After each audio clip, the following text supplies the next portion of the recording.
Assalamualaikum warahmatullahi wabarakatuh, Bang. Waalaikumsalam warahmatullahi wabarakatuh. Rahayu nggih. Rahayu. Nih panggih malih kalih Sekar Media menika nggih. Nggih, monggo. Menika badhe mbahas santet, Bang nggih. Oh. Nggih, monggo. Santet niku berupa napa, Bang? Barang umpami benda napa cuma doa. Oh. Monggo Bang. Bismillahirrahmanirrahim. Assalamualaikum warahmatullahi wabarakatuh. Waalaikumsalam warahmatullahi Rahayu. Selamat malam kepada seluruh pandemen YouTube dimanapun Anda berada. Nggih. Dan insya Allah semuanya sedulur sehat walafiat semuanya. Nggih, amin. Dan dimurahkan rezekinya. Amin. Nah, santet Mas. Waduh, ini rada jeru iki santet. Nggih. Ini ilmunya orang-orang zaman dulu. Memang orang dulu memang ada orang dulu. Dan namanya santet ini bermacam-macam, Mas. Di tempat daerah, di daerah lain daerah namanya juga berbeda. Seperti di Jawa santet atau teluh atau tenung. Teluh. Nah, betul. Tapi kalau di Kalimantan namanya paramaya. Nah, paramaya. Ini kalau dan di daerah lain mungkin ada lagi namanya yang lain. Dan hal tersebut bisa bermacam-macam. Dan bisa berupa benda. Dan bisa berupa doa-doa atau mantra. Mantra. Nah, doa nggak mungkin. Itu mantra. Dan mantranya pun mungkin juga bahasa Jawa. Nah, kadang dibaca mantra dari jarak jauh. Yang orang yang dituju pun bisa kesakitan.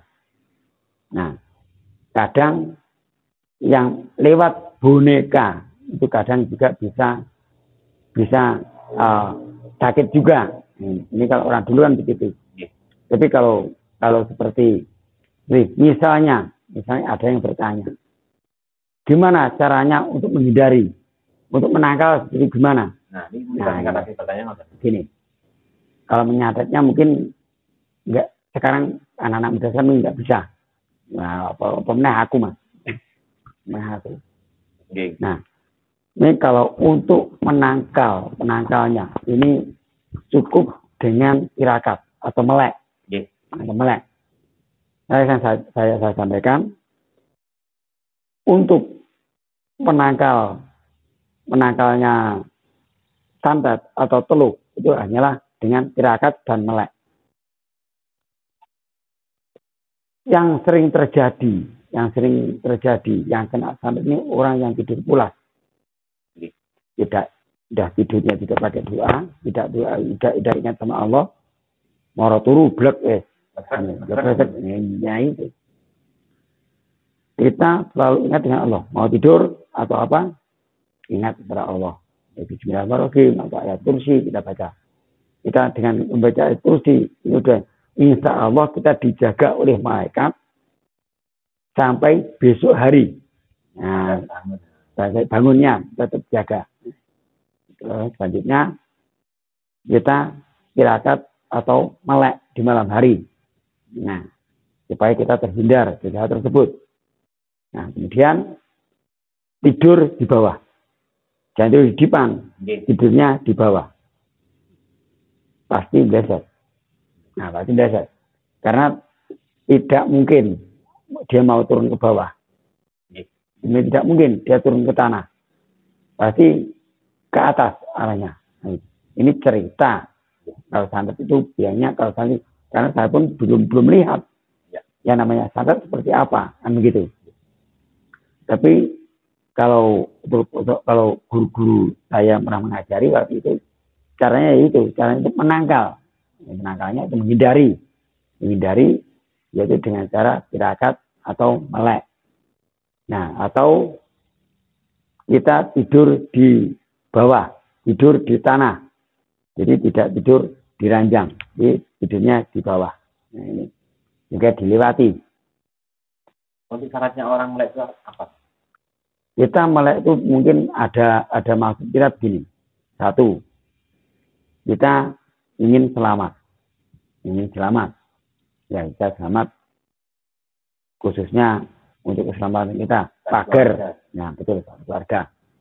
Kemudian yang kedua, ayat melek ini kita ya untuk supaya kita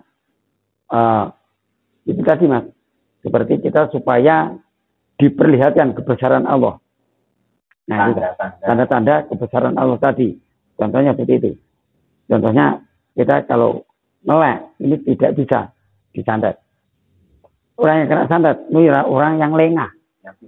Betul, betul. Orang yang lengah. Nah, makanya kalau di Kalimantan ini orang-orang di sana kalau tidurnya pakai kelambu. Katanya kalau disantet itu, karena dia berani masuk ke dalam kelambu, menunggu di luar. Nah itu, maksudnya ini jangan tani mas. Nah itu karena saya sendiri juga belum pernah tahu. Nah, belum pernah tahu. Dan juga ada santet ini yang berupa racun juga ada. Nah itu ada racun ini kalau racun ini biasanya di makanan atau jajan, wade kalau orang Kalimantan. Minuman. Bisa minuman. Kadang begini, makanya kita kalau ke warung, ini kita selalu berhati-hati. Kalau makan wade atau jajan tersebut, jangan sampai habis. Makan, sisakan sedikit. Nah, mana aja yang kita makan, yang penting sisakan sedikit, terus dibuang. Jadi racunnya itu kan berjalan, mas. Nah, berjalan. Ini yang dijalankan oleh makhluk gaib. Ini turun-temurun, mas. Ya. Itu turun-temurun. Ini ada, itu ada. Nah, ini turun-temurun. Ini kalau di Kalimantan ada. Dan juga untuk saudara-saudara semuanya, itu coba kita melek bengi dengan maksud yaitu ingin selamat untuk menyelamatkan warga kita agar berhati-hati. Sak juling suko kudu iling lan waspada kan gitu. Nah, makanya itu mas, kita selalu ingat kepada Allah, ingat kepada Sang Pencipta yang menciptakan kita. Orang jahat ini kita tidak tahu di sekeliling kita. Nah, kadang wong seneng kalau ngeras ini agak sing ora seneng mas. Betul itu mas.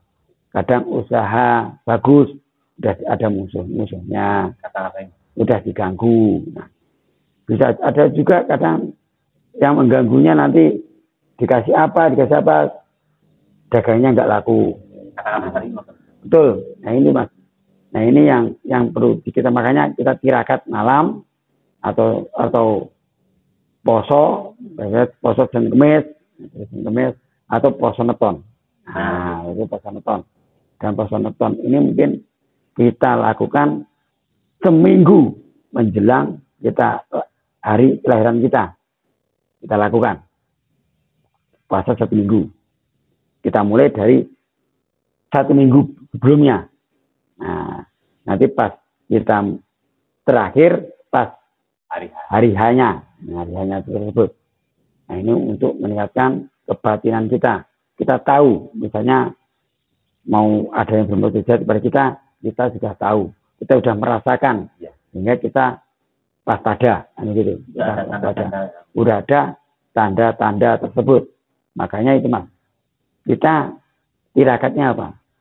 Yang kita maksudkan hanyalah ingin mengetahui, siapa tahu nanti ada tanda-tanda kebesaran Allah ini bisa tahu, ya mas, bisa merasakan, setidaknya bisa merasakan ada rasa tidak enak, ya, itu namanya. Ada bonus tersendiri ya. Betul mas. Nah itu namanya kalau kita mau dijahati orang atau mau disantet orang, insya Allah bisa terhindar. Nah, bisa terhindar dari hal-hal yang seperti itu. Yang ini untuk sedulurku semuanya, baik itu yang dari jauh, kan, dari Kalimantan atau yang dari manapun juga, selalu berhati-hati. Kadang di zamannya sekarang ini, kadang banyak orang yang mungkin usaha lancar, nanti ada yang tidak senang pada kita. Tapi sebenarnya ilmu ini kan ilmu gaib. benarkah ilmu? Betul, betul Mas. Ini ilmu mempergunakan. Sebetulnya begini, ilmu hitam dan ilmu putih ini kan tidak ada. Ya, ilmu ini Allah tidak punya, ilmu hitam ini tidak punya. Hanya ilmu ya satu aja. Entah warnanya merah atau warnanya putih, tidak tahu kita. Tergantung kita yang melakukan. Kalau kita yang melakukan nanti jahat atau melakukan kita mengamalkannya dengan tidak sebenarnya, ya nanti jadi ilmunya hitam. Nah, perbuatan kan nanti balik diambil. Betul. Semua yang kita lakukan itu terjadi atau bisa balik ngawek dhewe. Nah, ini contohnya banyak. Kadang kita mendoakan teman kita tidak baik, nanti justru sebaliknya. Nah, sebaliknya. Jadi untuk kita semuanya, mari kita doakan kepada saudara kita yang lain yang baik-baik saja. Nah, baik saja. Doanya baik saja supaya kita juga kena imbasnya. Nah, kita kena imbasnya. Dan juga perbuatan. Betul Mas. Semua perbuatan itu atau doa tersebut kembali kepada kita. Kalau tergantung kita yang menanam tadi. Nandur jagung, tukul yo jagung. Nandur pari, tukul yo pari. Nandur suket. Nah, nanti itu tunggu suket. Suket apa nandur? Suket gajahan, suket kolonjono, nah itu. Dan banyak yang sebagainya sebagai contoh. Nah, sekarang kalau gimana Mas cara menghindari atau menghindar dari hal yang seperti itu? Kita usahakan kita bisa tirakat. Ya, tirakat, insya Allah kita terhindar dari hal yang negatif tersebut. Bukan tirakat itu saya. Mendekatkan diri kepada Allah. Betul. Ojo tirakat jelek yang lain. Nah, ini yang lain. Kan tirakat kan mendekatkan diri kepada Allah. Betul Mas, betul. Nah, ini untuk semuanya. Ini mungkin saya sendiri juga belum pernah tahu dan tidak pernah tahu dan jangan sampai tahu dengan ilmu tersebut. Seperti ilmu santet. Nah, ini saya janganlah sampai mengenal atau bisa ilmu tersebut. Nah, ini Mas. Saya jauhi. Memang ada kan? Memang ada. Tergantung yang menggunakannya. Betul Mas. Karena kalau yang dulu seperti tahun-tahun yang lalu yang ramainya justru sedulur kita yang di sana, yang di Banyuwangi. Nah, kalau zaman dahulu kala ilmu menikah sama melawan penjahat. Betul. Nah, seandainya ada ilmu tersebut ada beneran. Kenapa Belanda dulu enggak disantet aja? Ya, begitu, betul. Sampai merampas hasil bumi kita. Sekian ratus tahun. Sekian puluh tahun. Sekian ratus tahun itu. Nah, daripada terus merampas hasil kita, santet aja kan gitu. Santet aja. Kenyataannya Belanda selalu memenangkan pertempuran. Mulai di zaman perang Diponegoro. Nah, itu Mas. Nah, ini kenyataan contohnya banyak. Nah, ini untuk semuanya seperti ini atau demikianlah yang bisa saya sampaikan. Mungkin kalau ada kekurangan atau dalam saya menyampaikan, saya minta maaf yang sebesar-besarnya. Ya, Allahumma fi ila wa mitorik. Wassalamualaikum warahmatullahi wabarakatuh. Rahayu.